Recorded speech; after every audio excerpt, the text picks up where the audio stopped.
మీరు ముఖ్యమంత్రి అయ్యాక రాష్ట్రాన్ని నమ్మేస్తే చెప్పు పేడల ముంచి మొహం మీద కొడతారు బాస్. ఈ నా సత్ప్రజల గురించి నాకు బాగా తెలుసు. వాళ్ళేం మాట్లాడరు, ఎందుకంటే నేను ఈ దేశం యొక్క 500 ఏళ్ల నాటి చరిత్రని బాగా స్టడీ చేస్తూనే ఉన్నాను. మొహమ్మద్ గజ్ని ఈ దేశం మీద 17 సార్లు దండయాత్ర చేసి చివరికి గెలిచి దోచుకుని పోయాడు. ఏమైనా మాట్లాడారా?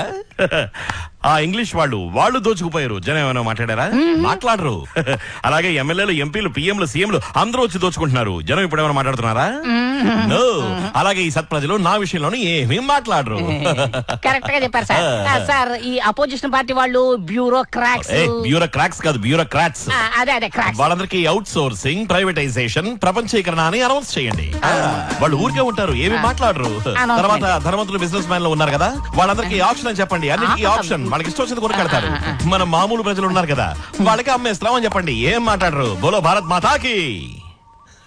నిజంగానే అమ్మేసేయండి. ఓకే, జై బాయ్.